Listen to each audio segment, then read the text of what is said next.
आता शिरूरमधून एक मोठी बातमी समोर येते। सत्ताधारी पक्षाचे कार्यकर्ते हेच पोलिंग एजंट असल्याचा आरोप अमोल कोल्हे यांनी केलेला आहे आणि त्याच पार्श्वभूमीवर स्वतः अमोल कोल्हे आपल्या सोबत आहेत। अमोलजी, आपण पाहतोय सत्ताधारी पक्षाचे कार्यकर्ते पोलिंग एजंट असल्याचं तुम्ही म्हणताय, काय नेमकी भूमिका आहे, काय नेमकं समोर आलेलं आहे, काय सांगाल? पोलिंग एजंट बनवून सरळ सरळ मतदान केंद्रामध्ये जर अशा पद्धतीने प्रचार साहित्य घेऊन बसत असतील पोलिंग एजंट, तर मग आचारसंहिता काय फक्त आम्हाला विरोधी पक्षातल्याच उमेदवारांना असते की काय, हा प्रश्न मोठा निर्माण होतो। मग अशा पद्धतीनं सत्तेचा गैरवापर होतोय हे स्पष्टच दिसतंय। या व्हिडिओमध्ये कार्यकर्ता प्रचार साहित्य घेऊन पोलिंग एजंट जर बसत असेल आतमध्ये, तर मग निष्पक्षपातीपणाने निवडणूक कशी पार पडणार? अगदीच अमोलजी, यानंतर तुमची भूमिका काय असेल, तुम्ही काय ऍक्शन घेणार आहात या विरोधात? आयोगाकडे तक्रार केलेली आहे, दाखल केलेली आहे निवडणूक आयोगाकडे तक्रार। अनेक मतदान केंद्रावरून ज्या तक्रारी येतात त्या सगळ्या तक्रारी दाखल केल्या। आमचे सगळे कार्यकर्ते अत्यंत सजगपणे ज्या ज्या ठिकाणी अशा पद्धतीचे गैरप्रकार आढळतात त्या त्या ठिकाणी ऍक्शन घेत आहेत, त्या त्या ठिकाणी ही तक्रार आम्ही निवडणूक आयोगाकडे करतो। अगदी अमोलजी, कोणत्या नेमका सत्ताधारी तुम्ही म्हणालात, कोणत्या पक्षाचे हे पोलिंग एजंट आहेत?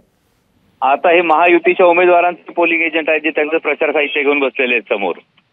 मी व्हिडिओ ट्विट केला डायरेक्टली। आणखी काही घटना घडलेल्या आहेत पारनेर मध्ये असो किंवा नाशिक मध्ये असो, त्यावर तुमची काय प्रतिक्रिया आहे? कुणाचं पैसे वाटपाचा सुद्धा आरोप करण्यात येतोय?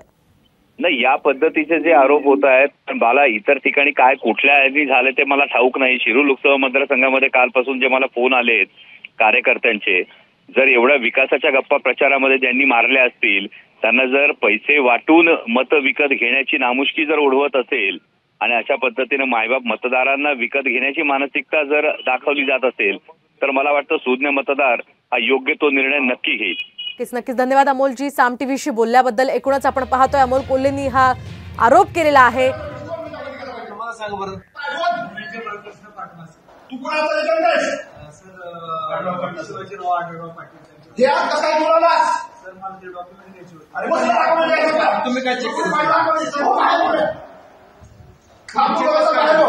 चक्कस का काय नाही केलं तुम्ही?